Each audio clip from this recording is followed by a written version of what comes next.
Hello, hello. Today I am just going to do something slightly different, new. Just going to go into the Bible here to Proverbs and jump into today's Proverbs. Proverbs has always been one that I have really enjoyed. So let's see.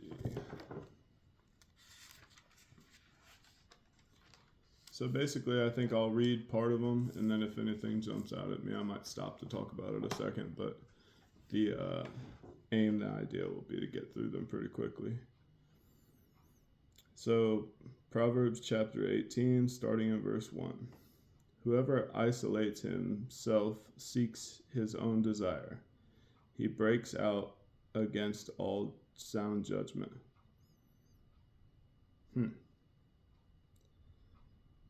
So even written in Proverbs chapter 18, verse 1, it talks about isolation being a bad thing in the sense that the person doing it is seeking to fulfill his own desires instead of those of his family, his community, or the people around him.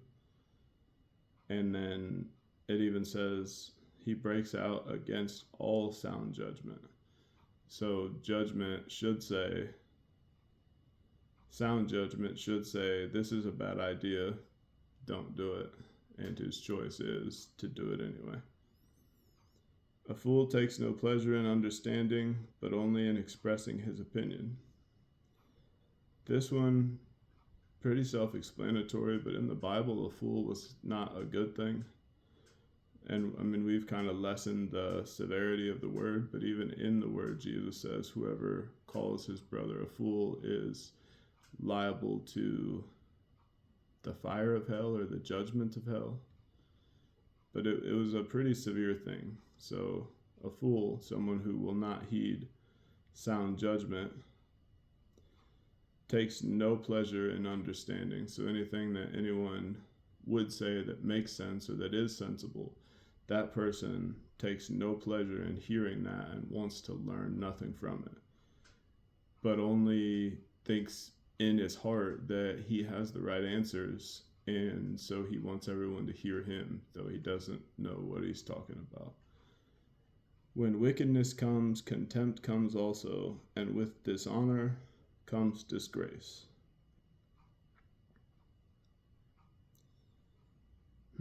I have heard it said that familiarity breeds contempt, and so I wonder how that might relate to this, or if it does at all. I don't have anything really to say about that one other than that. The words of a man's mouth are deep waters. The fountain of wisdom is a bubbling brook.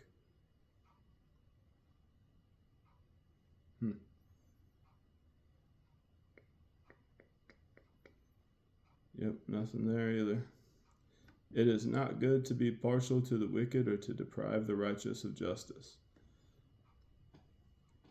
I can agree with that.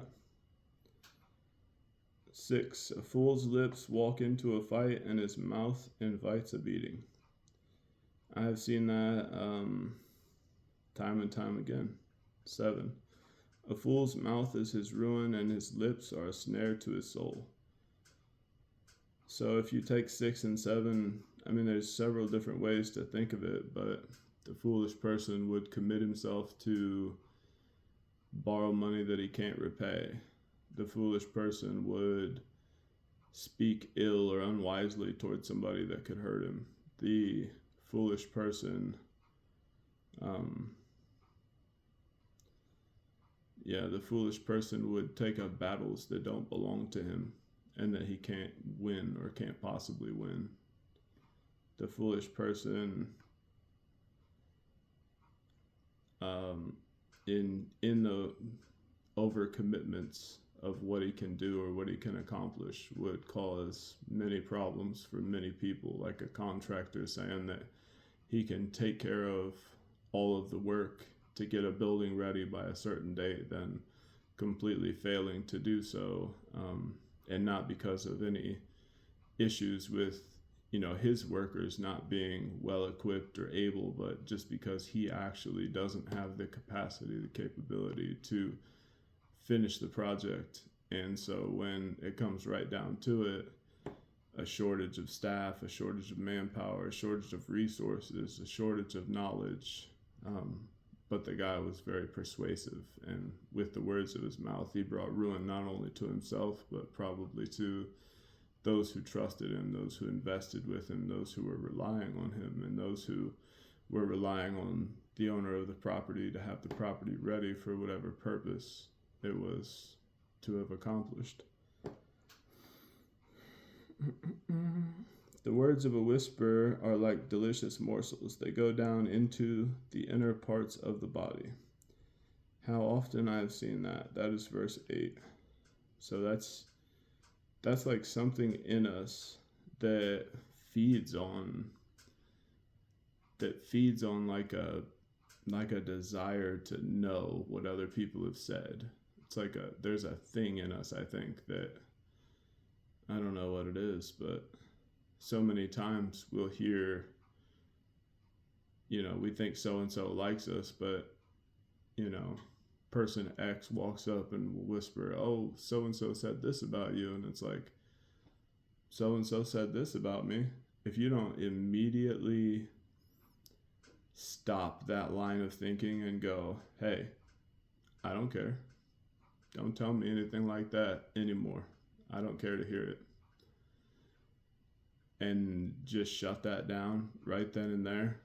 I think a lot of times what will happen is that we'll start to entertain that little voice, that whisper that comes from another person. And then when we go and interact with so-and-so later, whatever person X said into our ear, that'll kind of be in the back of our mind. Like whatever so-and-so is saying to us, it'll be filtered through this thought of like, well, person X said that so-and-so said this about me.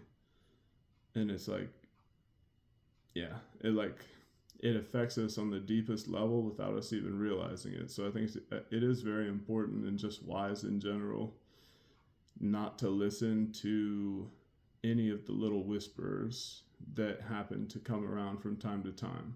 And, whether that's intentional or unintentional, I think it's just always good to assume that whether whatever they're saying is true or not, it's not our business, and it doesn't define who we are or how we should interact with the world around us. 9 says, "Whoever is slack in his work is a brother to him who destroys."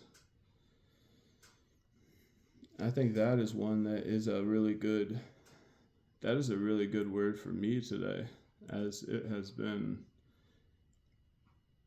with the level of just busyness and craziness at my job. It has been increasingly easy to not give it the full capability that I possess, because it seems there's a never ending amount of things that are always needing done.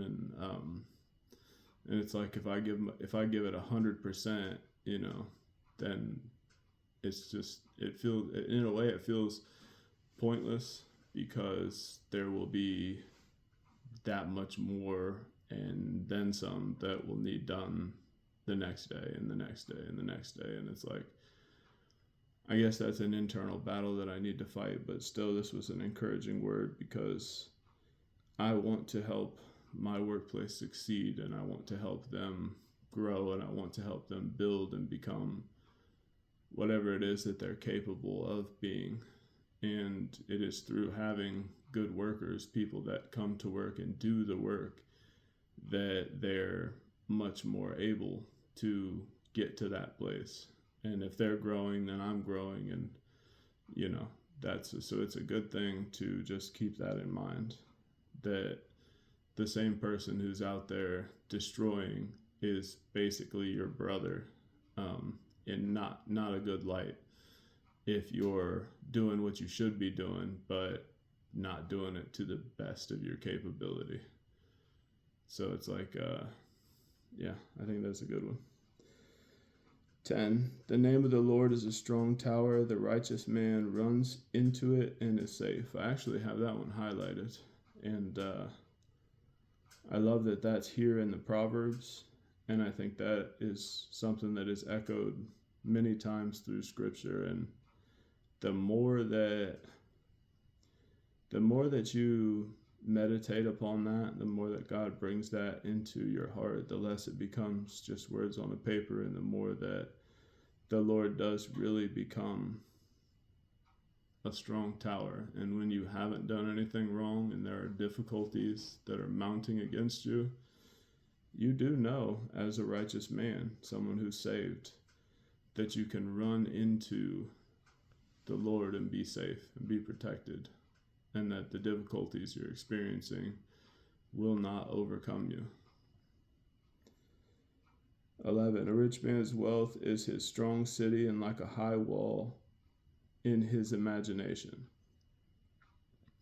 This proverb, I think, was echoed even in the New Testament when Jesus encountered the rich young man who wanted to follow him, who said, well, what do I have to do to follow you? And Jesus said, well, you've done all these things, right? You've checked all the boxes. You followed all the laws. You've met all the expectations that were placed upon you. He said, yes, well, give all your wealth to the poor.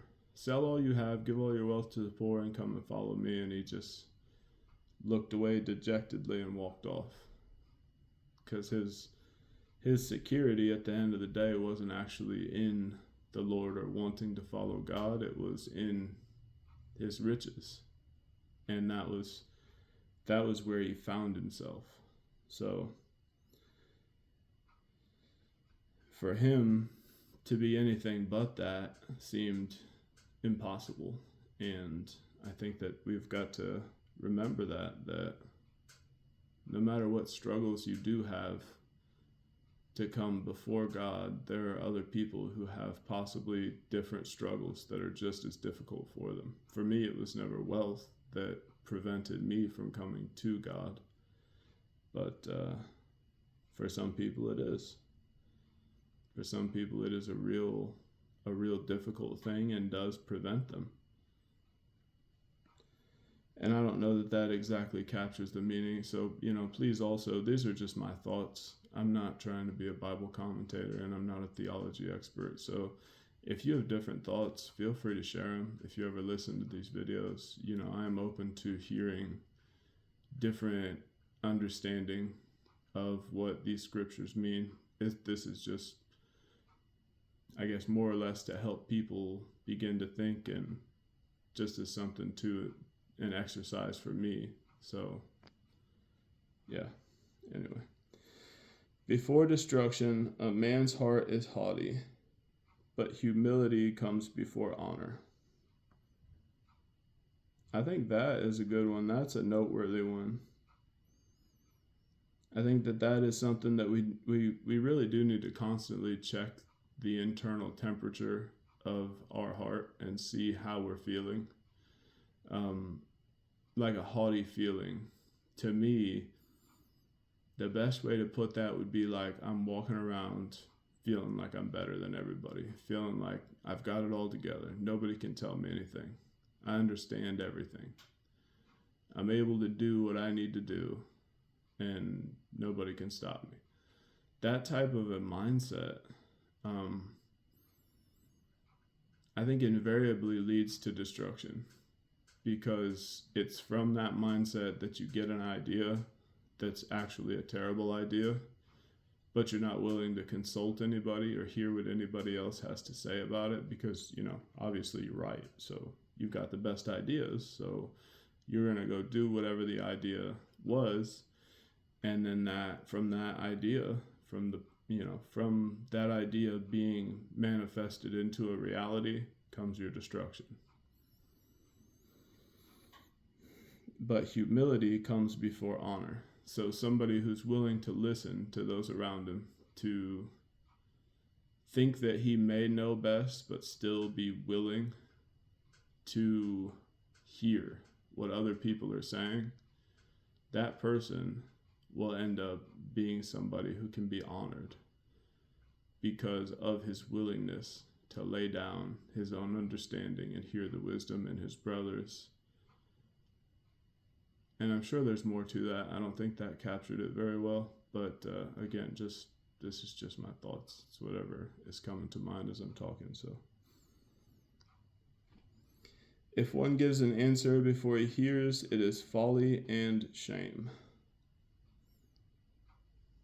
I've encountered this quite a bit where I'm trying to speak, and part of it is me, don't get me wrong. Like, this is not meant as an overly critical thing to those who hear my issues and speak into them, but there is a problem when you meet somebody who will not actually listen, not because they already know you or they already know the issue or they've heard it before or whatever, but just because their answer comes before they actually hear you. That is not a good thing. Also, not directly tied to other people, but before you hear what's required of you. So say, you're looking for a loan and you take a $10,000 loan. Like, I can't tell you the amount of times on Credit Karma I get offers for $10,000 loans. It's like, that seems to be like the prime number they want to give me a loan for. And I've got news for you. Don't want a loan. Don't need $10,000. Would $10,000 be nice to have?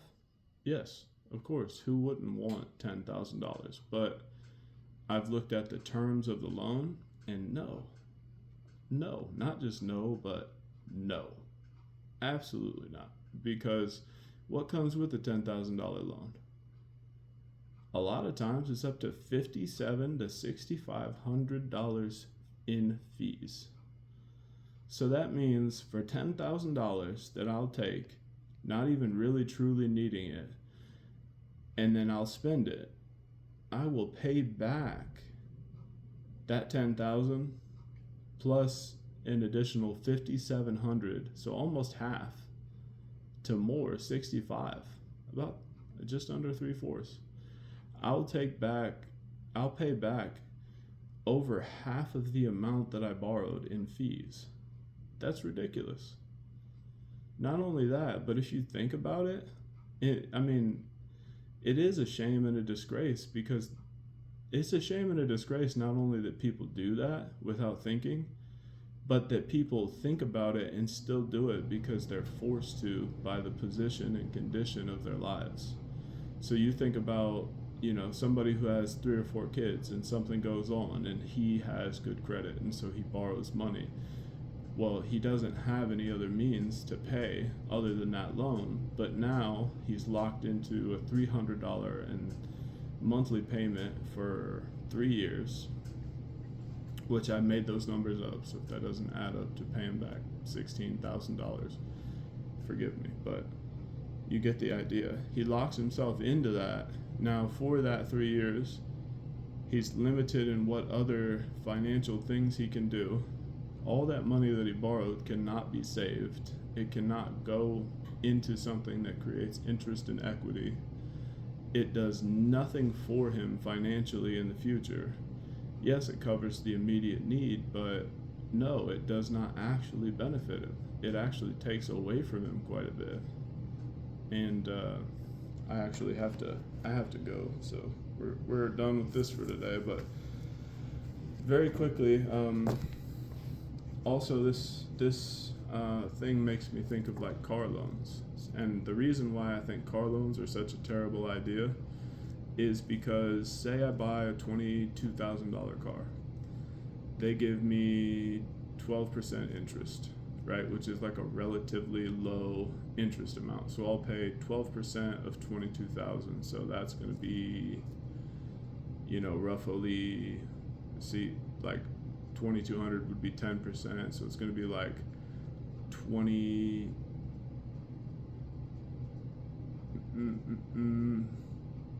It's going to be like, I don't know, 3,000, 3,200, something like that. I'm not that great with this math stuff, but so that would be like a really good term amount. But what's generally going to happen is they're going to charge you 17 or 20% interest, and at that point you'll pay an additional 5 or 6,000 on that loan. And so when you get into those waters, you're not only going to pay the 22,000 for the vehicle, you're going to pay an additional 4 or 6,000. And if you get the insurance that's required, which is going to be collision and comprehensive and all of that, full coverage, that car is going to have a lien on it until that money's paid.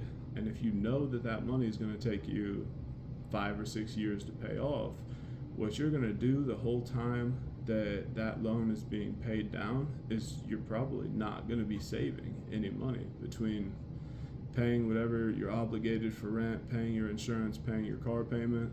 So all of that money that could have been going into savings, all of that money that could have been going into investments or whatever form of like future oriented assets that you were trying to accrue, all of that money that could have been going into those things is going to be going into paying for something that you're able to use now, which isn't a terrible thing in and of itself, though it is a terrible thing, that you have a nice car, because immediately the car depreciates in value. The issues that come up with the car, they have to come out of your money to pay for them most of the time, because the dealer is not going to take care of anything but like your powertrain warranty or whatever is given with the car. And then say that your car is totaled in an accident, and depending on who's at fault, the circumstances, the situation of the accident, and one of the fears that I possess is that in those situations you may end up in a position where the money paid for your vehicle is basically enough or even slightly less than whatever the remaining loan amount on the vehicle was. So then your vehicle is paid for, but you're now left with a totaled vehicle. The loan is being paid off, so you don't have a lien against the title anymore, and now you have no vehicle. And for whatever amount of time you were driving that car, every cent that you paid into the vehicle itself to pay down your principal and the interest, and every cent that you paid into your insurance is completely it's lost. It's completely gone. You literally did nothing, accomplished nothing worthwhile from that. And so that I think is a terrible thing that we get sucked into, and one of the big reasons why I am all for let us buy a cheap car, own it outright, drive it till the wheels fall off while taking care of it. Let's take care of our oils, take care of our basic maintenance. But if you own the car, then whatever money you can put aside, you can put into 401k, into mutual funds, you can buy gold or silver, you can put into savings, you can do different things that diversify your portfolio. And in the future, where that money that would have just paid off the car was paying off the car, it can be growing and building compounding interest, and in 25, 30 years, instead of being basically broke still with a decent car, you have 500,000, 700,000, 2 million, whatever, in funds that have accrued over that time from just wise investing.